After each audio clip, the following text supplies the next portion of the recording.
His first flight. The young seagull was alone in the ledge. His two brothers and his sister had already flown away the day before. He had been afraid to fly with them. Somehow, when he had forward to the brinks of the ledge and attempted to flap his wings, he became afraid.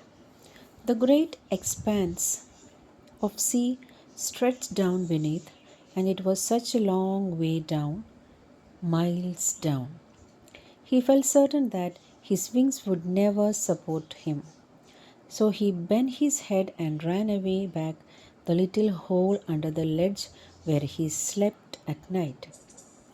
Even when each of his brothers and his little sister, whose wings were far shorter than his own, ran to the brink, flapped their wings, and flew away, he failed to muster up courage to take that plunge which appeared to him so desperate.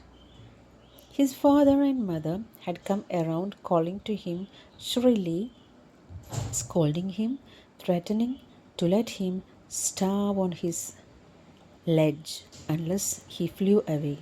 But for the life of him, he could not move.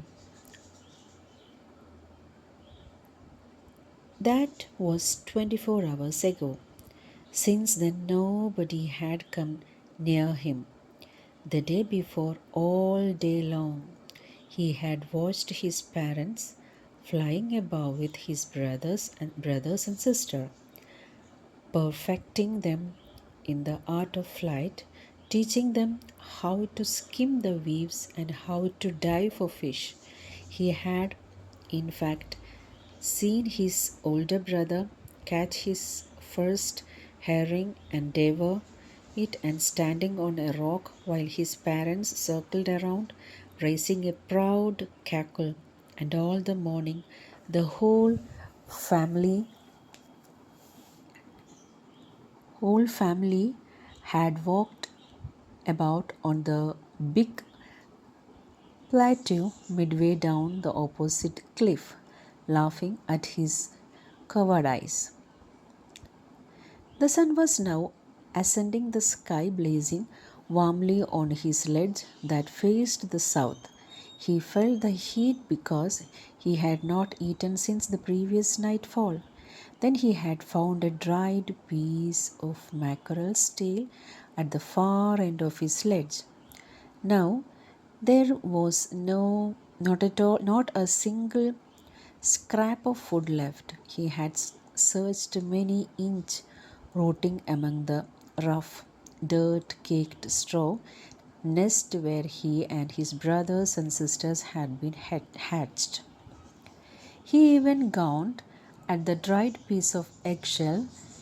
It was like eating a part of himself.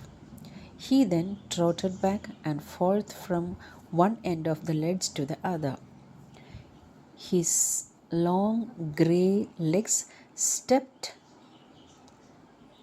daintily, trying to find some means of reaching his parents without having to fly. But on each side of him, the ledge ended in the sheer fall of precipice with the sea beneath, and between him and his parents there was a deep, wide crack. Surely he could reach them without flying if he could only move northwards along the cliff face. But then, onward could we walk? There was no ledge, and he was not a fly, and above him he could see nothing. The precipice was sheer, and top of it was perhaps the farther away than the sea beneath him.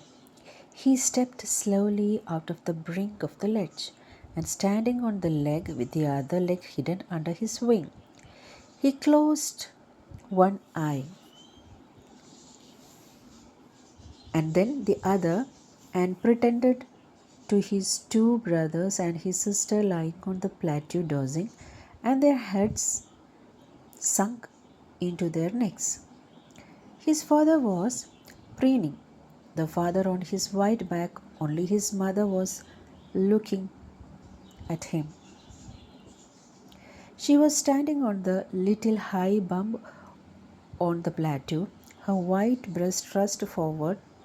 Now and again she stared at the piece of fish that lay at her feet and then scraped each side of her break of the rock. The right of the food maddened him. How he loved to tear food that way, scrapped his break now and again.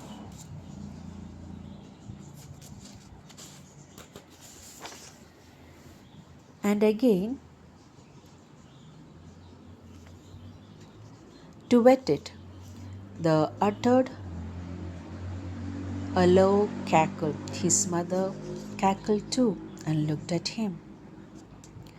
Ga ga ga, he cried, begging her to bring him over some food. Girl, ooha, she screamed back mockingly. But he kept calling plaintively, and after a minute or so, she uttered a joyful scream. His mother had picked up a piece of fish and was flying across to him with it. He leaned out eagerly, tapping the rock at his feet, trying to get nearer of her as she flew across.